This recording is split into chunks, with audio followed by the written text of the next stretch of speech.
अभिमन्यु की मृत्यु के 4 अनसुने कारण। महाभारत में अभिमन्यु की वीर गति एक अत्यंत हृदय विदारकपूर्ण घटना है। उनकी मृत्यु की मुख्य वजह चक्रव्यूह भेदन की अधूरी विद्या मानी जाती है, लेकिन इसके पीछे कई और गूढ़ कारण भी छिपे हुए। इन कारणों का विश्लेषण हमें महाभारत की गहराई को समझने और इसे सीखने का अवसर देता है। इस लेख में हम अभिमन्यु की मृत्यु के 4 अनसुने कारणों पर चर्चा करेंगे, जो सामान्यतः कम ही लोगों को ज्ञात होते हैं। चक्रव्यूह की अधूरी विद्या, अधूरी शिक्षा का दुष्परिणाम। अभिमन्यु को चक्रव्यूह में प्रवेश करने की विद्या तो ज्ञात थी, लेकिन उसे तोड़कर बाहर निकलने का जान नहीं था। इसके पीछे एक रोचक कथा है। जब अभिमन्यु की माता सुभद्रा गर्भवती थी, तब अर्जुन ने उन्हें चक्रव्यूह की संरचना और इसे भेदने की रणनीति सुनाई थी। अभिमन्यु ने गर्भ में ही इसे सुन लिया था और समझ लिया था कि चक्रव्यूह में कैसे प्रवेश किया जाता है। लेकिन जैसे ही अर्जुन चक्रव्यूह से बाहर निकलने की प्रक्रिया बताने लगे, सुभद्रा को नींद आ गई और इसलिए यह जान अधूरा रह गया। जब अभिमन्यु कुरुक्षेत्र के युद्ध में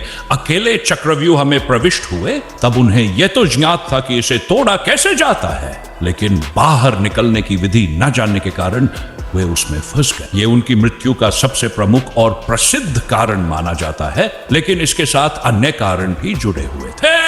कृष्ण और अर्जुन का युद्ध स्थल पर उपस्थित न होना। महाभारत के 13वें दिन की यह घटना तब हुई जब कौरवों ने पांडवों के सबसे प्रिय योद्धाओं को युद्ध स्थल से दूर करने की योजना बनाई। दुर्योधन ने यह भांप लिया था कि जब तक श्री कृष्ण और अर्जुन युद्ध में उपस्थित है, तब तक पांडवों को हराना असंभव है। उसने शकुनी की सहायता से एक कुटिल योजना बनाई, जिसे अर्जुन को दूर भेज दिया गया। जयद्रथ, जो कौरव पक्ष में था, को एक वरदान प्राप्त था कि वह एक दिन के लिए किसी पांडव को युद्ध में रोक सकता था। उसने इस अवसर का पूरा लाभ उठाया और अर्जुन को रणभूमि से दूर रखा। श्री कृष्ण भी अर्जुन के साथ थे, जिसे पांडव पक्ष को चक्रव्यूह को तोड़ने में अत्यधिक कठिनाई हुई। अगर अर्जुन या श्री कृष्ण उपस्थित होते तो शायद अभिमन्यु की मृत्यु नहीं होती। इसलिए उनकी अनुपस्थिति भी एक प्रमुख कारण बनी। कौरव योद्धाओं का अनुचित युद्धाचरण।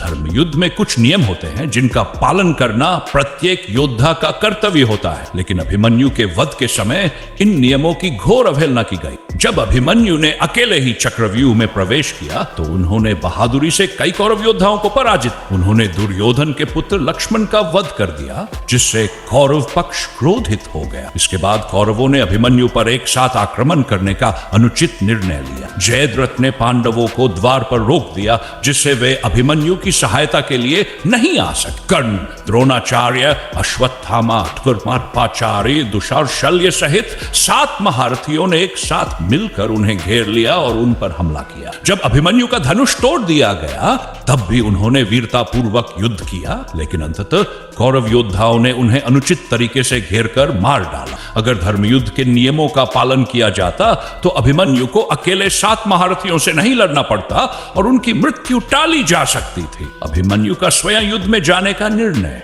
यद्यपि पांडवों ने अभिमन्यु को चक्रव्यूह में प्रवेश करने से रोका था, लेकिन उन्होंने स्वयं ही जाने का निश्चय किया। जब अर्जुन को रणभूमि से दूर भेजा गया, युधिष्ठिर, भीम, नकुल और सहदेव चिंतित कि चक्रव्यूह में कौन प्रवेश करेगा। चूंकि केवल अर्जुन और अभिमन्यु को ही इसका ध्यान था, इसलिए अन्य कोई इसमें प्रवेश नहीं कर सकता था। तब अभिमन्यु ने स्वयं कहा कि वह इसमें प्रवेश करेगा और इसे भेदेगा। उनका आत्मविश्वास असीम था, लेकिन उनके पास आवश्यक अनुभव नहीं था। उन्होंने कहा कि वे युद्ध में अपनी पूरी शक्ति लगा देंगे और जब तक पांडव उनके पीछे प्रवेश नहीं कर लेते, तब तक लड़ते रहेंगे। लेकिन जब जयद्रथ ने पांडवों को रोक दिया, तो वे अकेले पड़ गए और घातक परिस्थिति में फंस गए। अगर अभिमन्यु थोड़ा संयम रखते और युद्ध में जाने का निर्णय अनुभवी योद्धाओं पर छोड़ते, तो शायद उनकी मृत्यु न होती। निष्कर्ष, अभिमन्यु की मृत्यु से मिली सीख। अभिमन्यु की मृत्यु केवल एक वीर योद्धा का अंत नहीं थी, बल्कि एक महत्वपूर्ण शिक्षा भी थी।